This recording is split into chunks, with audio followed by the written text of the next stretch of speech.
Hello and thanks for joining us from our studios in Israel. I'm Aaron Porras, here with ILTV's morning briefing. Just hours after announcing a landmark deal with the United Nations to grant refugee protection and resettle thousands of African asylum seekers, Prime Minister Netanyahu has made a complete reversal.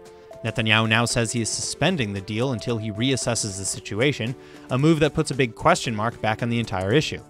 Analysts, however, say that the internal pressure from his coalition is the real reason for such a sudden backflip. Netanyahu's announcement of the deal to resettle half of the country's 38,000 asylum seekers, mostly Christians from Eritrea, to Rwanda, was met with cheers from much of the international community. Word is that many members of Netanyahu's own party, however, had no idea the PM had inked any such deal until the moment he announced it, prompting several of them to denounce the move all over social media.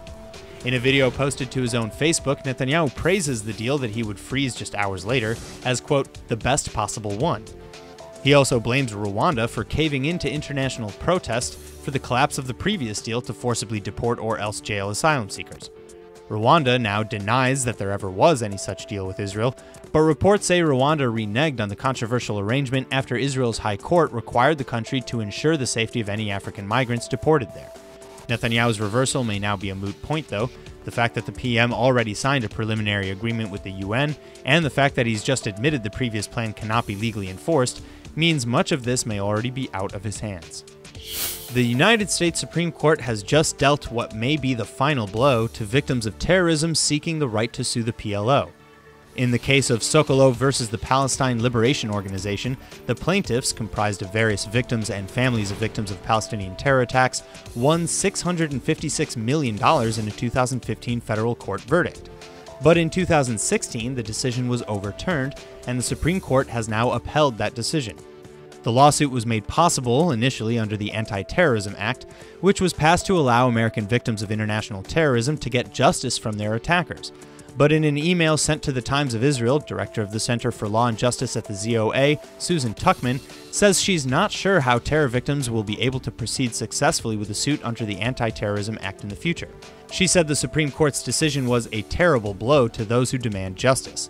As for the court's decision, while troubling, it fits in line with United States government policy from Bush Jr. to Obama to Trump, which, quote, sympathizes deeply, end quote, but doesn't want to bankrupt the Palestinian Authority, potentially plunging the area into chaos.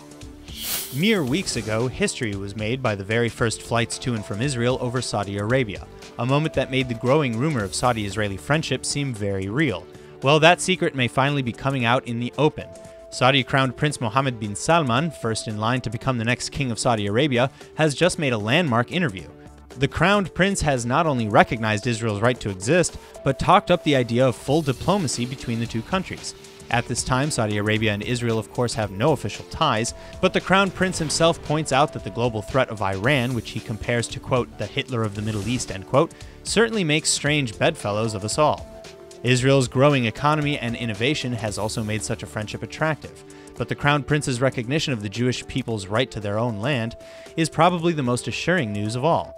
When asked if the country's religious ideologies clashed with the idea of the Jewish state, the crowned prince responded, quote, our country doesn't have a problem with Jews. Our prophet Muhammad married a Jewish woman, end quote.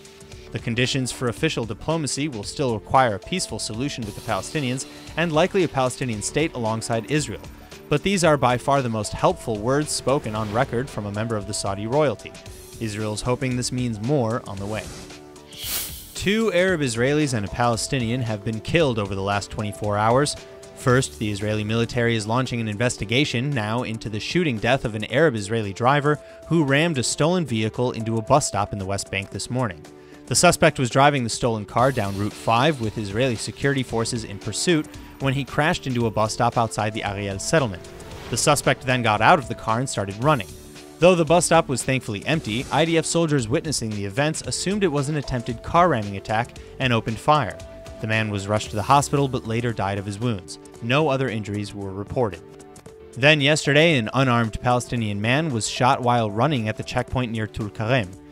He ignored warnings to stop by the IDF and was rushed to the hospital immediately following the incident.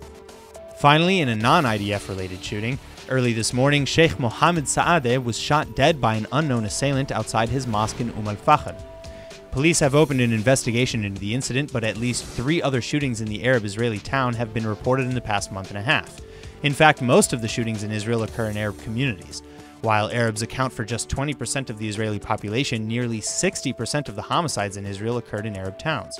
Arab Knesset members have accused the Israeli police of being lazy in combating crime in Arab areas, which are flooded with illegal weapons and criminal activity.